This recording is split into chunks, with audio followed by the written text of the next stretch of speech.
오늘 우리가 함께 읽어가는 말씀은 사무엘상 10장인데 오늘 우리가 읽은 이 내용도 사울이 마침내 왕으로 세워져 가는 과정에 대한 내용들을 기록을 해주고 있습니다. 본문 1절부터 8절 내용은 사무엘이 이 사울이 돌아가기 전에 기름을 부어서 그를 왕으로 세우게 되고 그에게 분명한 징조가 있게 될 것이다 하는 이야기를 건네줍니다. 세 가지 징조를 이야기해 주고요. 그 징조가 그의 말을 듣고 떠나가는 중에 실제로 그 모든 징조가 그날에 다 이루어지게 되는 것을 봅니다. 그리고 하나님께서 그에게 새 마음을 주시면서 그를 마침내 이스라엘의 왕으로 세우시게 돼요. 그리고 이것을 백성들 앞에서 공표하기 위해서 사무엘은 이스라엘 자손들을 미스바라고 하는 곳으로 불러 모읍니다. 그곳에서 백성들을 다 불러 모아서 하나님께서 세워가시는 구체적인 절차들을 다 보여주심으로써 마침내 그들이 사울을 그들의 왕으로 만세를 부르면서 왕으로 추대하는 모습이 나타나게 됩니다. 먼저 앞부분의 내용 우리가 살펴보면요. 먼저 사무엘이 이 사울에게 기름을 부어서 그를 세우게 되는데 이것은 하나님이 그를 왕으로 고발하셨다는 것을 보여주는 뜻이 있는 것입니다. 1절 말씀 한번 보시면요. 사무엘이 기름병을 가져다가 사울의 머리에 붓고 입을 맞추면서 말합니다. 여호와께서 너에게 기름을 부으사 그의 기업의 지도자로 삼지 아니하셨느냐. 그의 기업 이스라엘을 그렇게 부르는 표현입니다.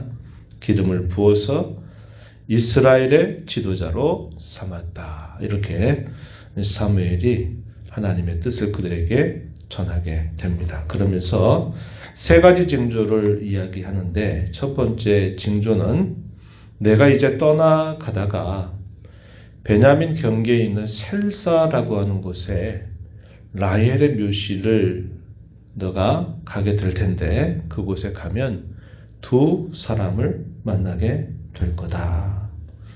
그 사람이 이런 말을 할 거라고 얘기합니다. 잃어버렸던 암나기들을 다 찾았다. 이런 말과 함께 그의 부모님이 며칠 동안 떠나가 있는 이 아들의 안부에 대해서 염려하는 말을 너에게 할 것이다. 이게 첫 번째 징조입니다. 그리고 조금 더 그곳에서 가서 다볼 상수리 나무에서 베델로 올라가게 될 때 베델로 올라간 그곳에서 베델로 올라가는 세 사람을 내가 만나게 될 것인데 염소 새끼 세 마리, 떡 세 덩이, 그리고 포도주 한 가죽 부대를 가지고 올라가는 사람이 만나게 되는데 그 중에서 떡 두 덩이를 너에게 줄 거다. 이렇게 말을 하게 됩니다. 이게 두 번째 징조를 소개하는 내용이고 세 번째 징조는 하나님의 산에 있는 블레셋 사람의 영문에 있게 될 때 선지자들의 무리가 예언하면서 내려와 너를 만나게 될 것이다.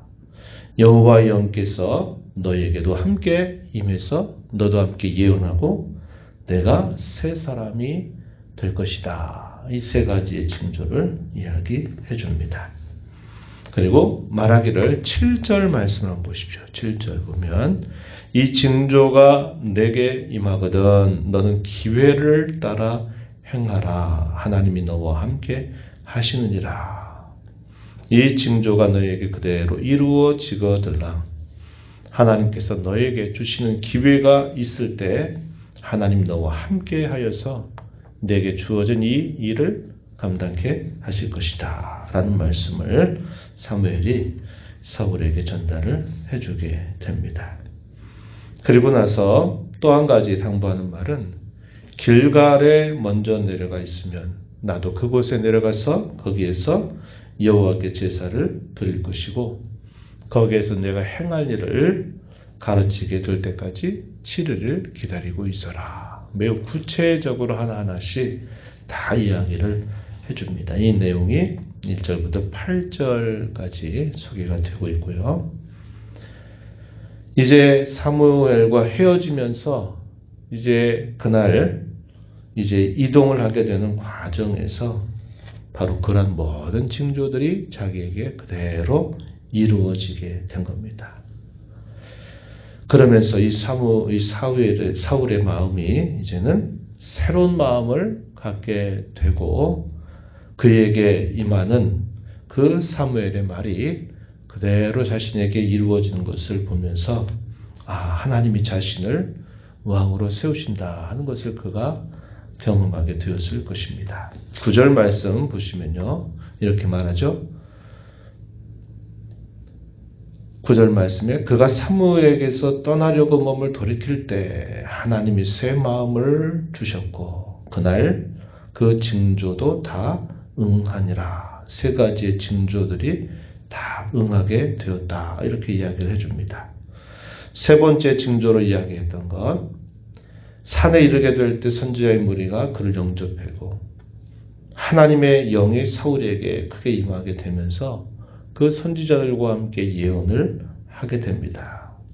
이것도 난생 처음 경험하는 일이 될 것입니다. 이것을 지켜본 여러 사람들이 깜짝 놀라게 된 거예요.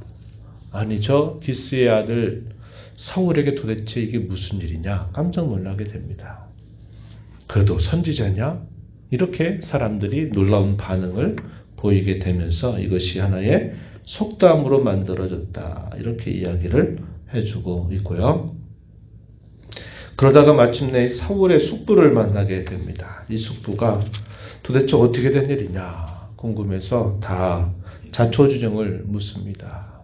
잃어버린 암나기들을 다 찾았다라고 말하고 하지만 이 숙부는 자세하게 물어요. 사무엘이 너에게 도대체 무슨 말을 했는지 다 내게 좀 말해달라라고 얘기를 하자 이 사울이 대답하기를 다른 이야기는 안 해요. 그를 왕으로 세웠다라는 말은 차마 말하기가 어려웠던 것 같습니다. 그 이야기는 하지 않았다. 그냥 잃어버린 낙이 잘 찾았다고 그런 이야기를 나누었다. 이렇게 하고 마무리를 짓게 됩니다. 아마도 신중한 자세일 수도 있고 자신이 그렇게 아직은 말할 만한 그런 상황은 아니었다. 이렇게 여겨질 수 있겠습니다. 이러고 난 다음에 사무엘은 이스라엘 자손들을 미스바로 다시 불러 모으죠. 이 미스바가 어떤 곳이었습니까? 그들에게 진정한 회개를 통하여서 하나님을 그들이 찾았던 그런 장소가 바로 이 미스바였죠. 사무엘의 지도하에서 백성들이 그동안 하나님을 섬겨오지 않았다는 것, 자신들이 죄를 범했다고 하는 사실들을 고백하면서 그들이 새로워지게 되었던 그곳으로 백성들을 불러 모으는데 집합별로 1000명씩 나오라고 이야기하면서 뭐라고 이야기하냐면 하나님이 우리에게 행하신 그 구원의 일들을 상기시킵니다. 애굽에서 하나님이 인도하여서 우리를 구원해 내셨다 하는 사실과 그럼에도 불구하고 그 구원하신 하나님을 잊어버리고 왕을 세워달라고 너희는 요구하였다 하는 사실들을 말하면서 그들을 향하여 책망하는 말씀을 건네줍니다. 그리고 하나님은 이제 너희가 요구한 대로 왕을 이제 너희에게 세운다 하는 것을 보여주시는데요. 1000명씩 나오게 한 그 지파들 가운데서 제비를 뽑아요. 제비를 뽑았더니 어느 지파가 뽑혔냐면 베냐민 지파가 뽑히게 되고 베냐민 지파에 속해 있는 가족들을 가운데서 또 제비를 뽑으니까 마더리의 가족이 뽑히게 되고요. 그 가운데서 또 제비를 뽑았더니 누가 뽑혔을까요? 기스의 아들이었던 사울이 뽑히게 됩니다. 그래서 이 제비를 뽑는다라고 하는 방식은 하나님의 뜻이 이러하다 하는 것을 그들이 발견하는 중요한 수단이었어요. 그러다 보니까 하나님께서 이 사울을 우리 왕으로 세우셨구나 하는 것을 그들이 다 목도하게 됩니다. 사무엘은 그 결과를 보고 이렇게 백성들에게 물어요. 여호와께서 택하신 자를 너희가 본다 이렇게 이야기를 하고 묻습니다. 그러니까 백성들이 하나님이 드디어 우리에게 왕을 세우셨는데 그 왕이 곧 바로 사울이구나 하는 것을 알게 되면서 만세를 불러서 외치게 됩니다. 그런 다음에 사무엘이 했던 일이 뭐냐면 나라의 제도에 대하여 하나님의 말씀을 그대로 전달하는데 이 나라의 제도는 우리가 지난번 이야기했던 신명기 17장에 보면은 모세 율법을 통해서 이미 하나님께서 들려주셨던 그 제도를 다시 그들에게 분명히 설명을 해주고 그 제도를 다시 기록하게 한 다음에 그것을 여호와 앞에 두고 백성들을 각자의 처소로 돌려보내게 됩니다. 그 내용들은 어떤 내용들이었습니까? 왕이 자신을 위해서 말을 많이 두면 안 된다. 자기가 있는 것을 권력화해서 자기의 권력을 강하게 하는 데 목적을 두면 안 된다. 아내를 많이 두면 안 된다. 권력 다툼이 분명히 또 일어날 수 있다는 거죠. 그리고 항상 어떻게 하라? 여호와의 율법을 복사해서 등사해서 그것을 항상 곁에 두고 그 말씀을 항상 기억하고 그 말씀을 따라 살려고 애를 써라. 그러면 하나님이 그의 나라를 견고하게 해줄 것이다 라는 사실을 말씀하신 내용입니다. 그것을 백성들에게 설명하고 사울에게 그것을 이야기하는 거예요. 사울은 처음에 어떻게 했을까요? 숨어 있었습니다. 자신이 왕이 된다는 것은 상상도 못했던 일이기 때문에 숨어 있다가 결국 백성들이 그를 찾아내서 마침내 왕으로 세우게 되지만 그에 대해 역시 또 반대 의견을 갖는 그런 불량배 같은 사람들이 있었다는 것을 우리가 확인하게 됩니다. 이렇게 함으로써 이스라엘 백성들이 요구하였던 초대왕 사울이 이스라엘의 왕으로 세워지게 된 것이 공적으로 다 공표가 된 것입니다. 우리는 이 말씀을 보면서 하나님께서는 그들에게 말씀하신 대로 반드시 행하시는 분이시다 하는 사실을 확인하게 돼요. 징조를 보여주시자마자 그 징조가 바로 그대로 이루어지는 것을 통해서 하나님은 말씀하신 대로 행하시는 분이다. 그 하나님이 여전히 오늘도 우리에게 말씀하신 대로 행하시는 하나님으로 우리와 함께 계심을 우리가 기억하고 우리에게 주신 그분의 말씀을 언제나 붙들고 살아가는 일에 힘을 기울이는 저와 여러분이 되어야 하겠습니다.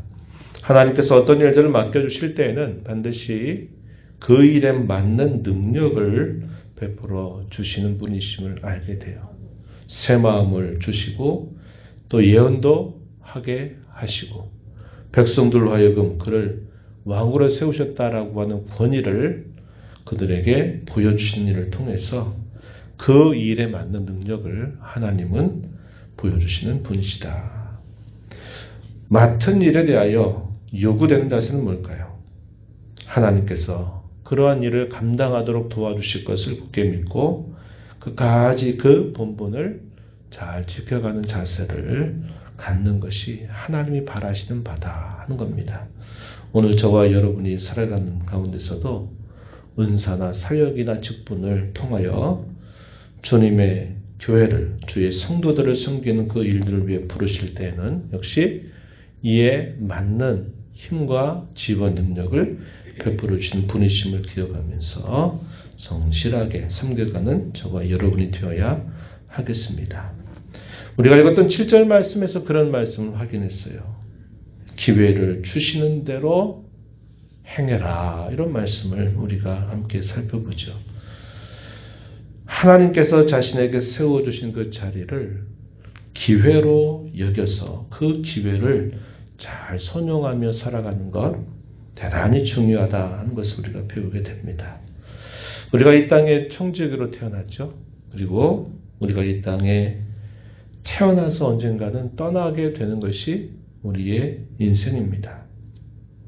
그런데 우리를 이 땅에 보내신 이가 바로 하나님이신 걸 알고 우리의 삶을 마치게 하시고 부르신 이가 하나님이신가를 알고 그분이 우리에게 구원의 하나님으로 찾아오셔서 우리가 우연히 계획 없이 그저 우연히 태어났다가 우연히 언젠가 떠나가게 되는 아무 목적 없는 인생이 아니라 우리를 이 땅에 보내신 하나님이 우리의 구원의 하나님이신 줄 알고 우리가 이 땅을 살게 하신 그 은혜를 감사하면서 우리에게 주신 기회를 하나님 앞에 잘 선용하며 지혜롭게 살아가는 저와 여러분이 되어야 하겠습니다. 이런 일에 주의 은혜를 구하면서 또 남은 생에 복된 삶 살아가도록 은혜를 더해달라고 기도하며 힘써 나가는 저와 여러분이 되기를 바랍니다.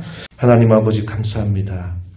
이 새벽 시간에도 저희에게 은혜를 베풀어 주셔서 저희에게 새날을 허락하신 아버지 앞에 또 나와 찬양을 드리며 말씀의 귀를 기울이며 또 듣게 하심을 감사드립니다. 사울을 이스라엘의 왕으로 세워주실 때 징조를 보여주시고 그 징조대로 행하시는 일을 통하여 그를 구별하시고 온 백성들 앞에서 그를 왕으로 세우신 바를 하나님이 공적으로 알게 하십니다. 사울에게는 나라의 제도에 대해서 그에게 분명히 알게 하고 기회를 주신 대로 힘써 행할 것을 그에게 말씀해 주셨습니다.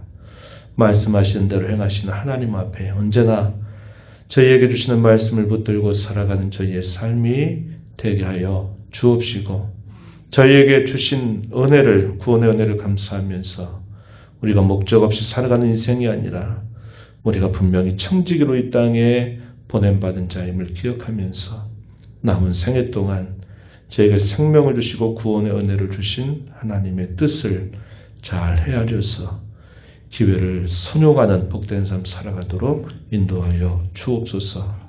은혜의 보호자 앞에 나와 아버지 은혜를 구하는 모든 심령들의 간구를 기회를 주시고 응답하시기를 바라옵고 예수님 이름으로 기도하옵나이다.